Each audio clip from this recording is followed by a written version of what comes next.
Hi everyone, let's talk about Welcome to Centerville. So, I really like city building games and I really like dice games. So, going in, I was really, pleased about this and there's a lot I like about it. I do kind of appreciate the all of the different competitions that are going on for an area control game, which isn't, my favorite type of game. I like the competition over the votes. There's competition over things in the city. There's competition over the villas on the sea and the greenbelt track. And within each of those things, there's which particular office that you want to be in control of. Getting just the bonus to begin with is nice, but there are things like you want to keep hold of that safe tile, especially towards the end of the game when the bag of vocation tiles might be emptier and be more likely to have the disasters out, and more disasters will have been reached by then as well. I really like, the competition between, you want all different vocations for a particular kind of scoring, and then you want all of the same for a completely different kind of scoring. Being in control of the media tile gives you a lot of flexibility. We didn't even get them in this game, but the master tiles, which you can get, that let you pick a face for the dice, which gives so much choice when you really really need it.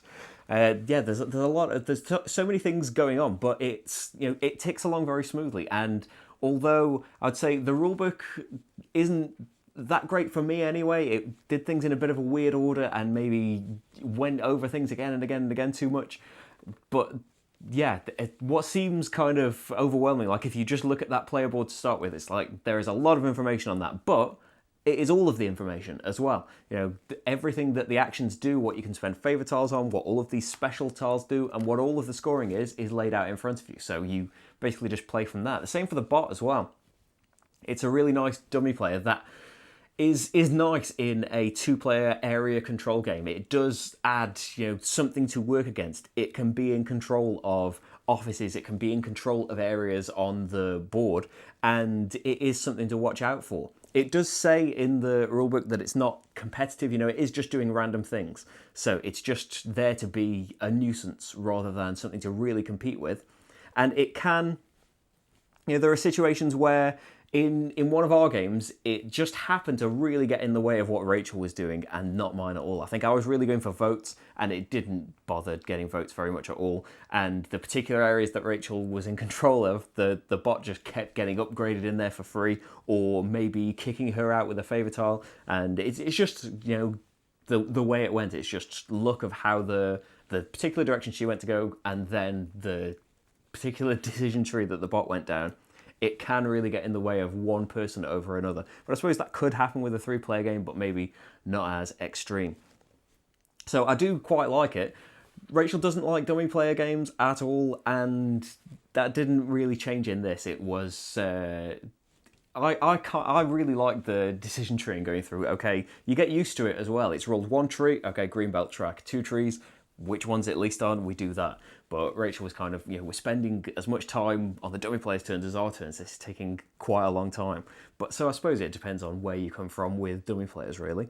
The one thing in one of our own games and in the playthrough as well, the playthrough especially, the length of the game can be really extended by the trigger for the end of any of the rounds and the scoring. There's going to be 3 rounds in the game. The trigger for any of it is how many hourglasses you roll, and if you just don't roll them, then it's not going to happen. I suppose there's more likelihood if you are willing to risk and keep re-rolling, or you have more re-rolls by having the media tile or something like that. But Marty had the media tile, and if you are kind of happy with what you get and you get a bit of everything, then you can.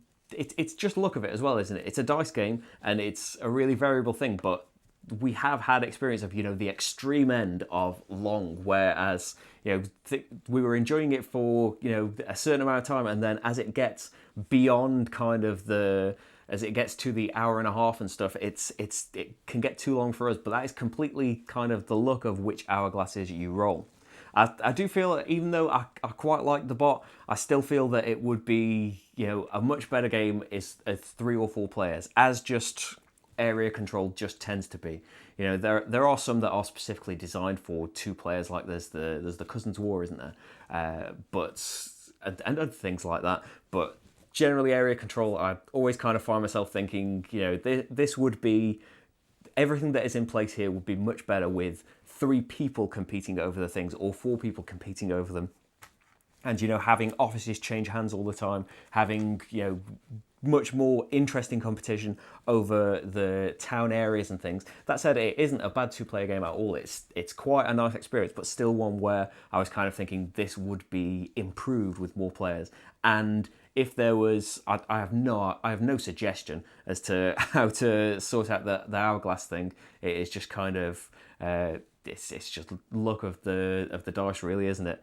But it would be nice if there was kind of a definite thing where it's going to move this many things, or maybe the dummy player could move it at a certain point, and you kept it on the 3 space, and the dummy player can move it a bit. I don't know. But anyway, that's Welcome to Centerville. You can watch the playthrough and see for yourself if it would be a game for you. Oh, there's a weird cut there because I said all of the goodbye things and I forgot a point. The art of the game, it's it's quite nice looking. It's kind of old school. It's a thing that I would sum up a lot of the game is of the way it looks, the way that the rulebook is laid out. I haven't been into board games long enough to really be familiar with old school things, but yeah, I would say that is the kind of thing. If you were trying to introduce newer people to board games, and if you show them the cover of this, I would imagine this would be very attractive. And then when you show them the actual tiles and the actual artwork of the game, while it is very nice in its style, I don't think that I think that if the whole thing was themed like this, it would be, it would have a much better table presence and be another plus for the game. It's not, an off-putting thing for me, but I imagine that it would be for people that, especially when you take the front of the box that has this art, and then the back of the box relays, the actual game art.